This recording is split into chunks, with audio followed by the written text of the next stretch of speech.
Hi, ഇന്ന് നമ്മൾ 1 kg chocolate കേക്കാണ് ഉണ്ടാക്കാൻ പോകുന്നത്. അപ്പോൾ എങ്ങനെയാണ് അത് ഉണ്ടാക്കണമെന്ന് നമുക്കൊന്ന് നോക്കിയിട്ട് വരാം. അതിന് വേണ്ടിയിട്ട് ആദ്യം നമ്മൾ 150 ഗ്രാം മെൽറ്റഡ് ബട്ടർ എടുക്കണം, അല്ലെങ്കിൽ നിങ്ങൾക്ക് ഓയിൽ യൂസ് ചെയ്യാം.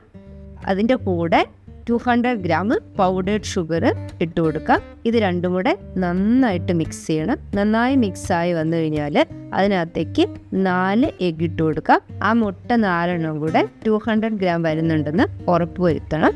എന്നിട്ട് അതിനകത്തേക്ക് 2 ടീസ്പൂണ് വനില എസൻസ് ഇട്ട് കൊടുക്കാം. ഒന്ന് മിക്സായി കഴിയുമ്പോൾ അതിനകത്തേക്ക് 2 ടീസ്പൂൺ മസാല കൂടി ഇട്ട് കൊടുക്കാം. ഇതെല്ലാം കൂടെ നന്നായിട്ട് കമ്പൈനായി വരുന്നവരെ നമ്മൾ മിക്സ് ചെയ്യണം. അത് മിക്സ് ആയി കഴിഞ്ഞാൽ നമ്മളെടുത്ത് മാറ്റി വയ്ക്കാം. ഇനി നമുക്ക് ഡ്രൈ ഇൻഗ്രീഡിയൻസ് എല്ലാം കൂടെ മിക്സ് ചെയ്തെടുക്കാം. ആദ്യം 180 ഗ്രാം മൈദ എടുക്കണം. അതിനകത്തേക്ക് 40 ഗ്രാം കൊക്കോ പൗഡർ എടുക്കണം. അതിനകത്തേക്ക് 1 ടീസ്പൂൺ നിറച്ച് ബേക്കിംഗ് പൗഡർ ഇട്ട് കൊടുക്കണം. 2 pinch baking soda, 2 pinch salt. ഇത്രയും ഒരുമിച്ചിട്ട് നന്നായിട്ട് മിക്സ് ചെയ്തെടുക്കുക.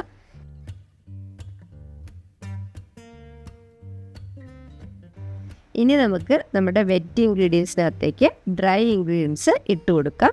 ഇതിട്ട് കൊടുത്ത് മെല്ലെ മിക്സ് ചെയ്ത് നന്നായി കമ്പൈൻ ചെയ്തെടുക്കുക. ഇത് കമ്പൈൻ ആയി കഴിയുമ്പോൾ ഇതിനകത്തേക്ക് നമുക്ക് 120 ഗ്രാം ഡ്രൈ ഫ്രൂട്ട്സ് ഇട്ട് കൊടുക്കാം.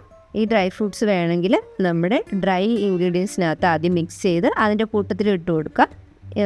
അത് നിങ്ങളുടെ ഇഷ്ടം പോലെ ചെയ്യാവുന്നതാണ്. അപ്പോൾ ഇതെല്ലാം കൂടെ നന്നായിട്ടൊന്ന് മിക്സ് ആയി കഴിഞ്ഞാൽ നമ്മുടെ ബാറ്റർ റെഡിയായി. അപ്പോൾ നമ്മുടെ ബാറ്റർ നമുക്ക് നമ്മുടെ ബേക്കിംഗ് ടിന്നിലേക്ക് മാറ്റാം. ഞാൻ 2 7 ഇഞ്ചിൻ്റെ ടിന്നെടുത്തിട്ട് അതിൽ 2ലും ½ kg വെച്ചിട്ടാണ് ബേക്ക് ചെയ്യുന്നത്.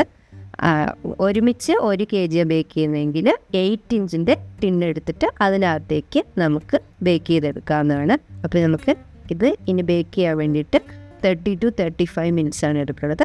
180 ഡിഗ്രി സെൽഷ്യസിന് പ്രീ ഹീറ്റ് ചെയ്ത ഓവനിൽ നമ്മൾ 30 മിനിറ്റ്സ് വെക്കുന്നുണ്ട്. അപ്പോൾ നമുക്ക് നമ്മുടെ കേക്ക് റെഡി ആവുന്നവരെ വെയിറ്റ് ചെയ്യാം.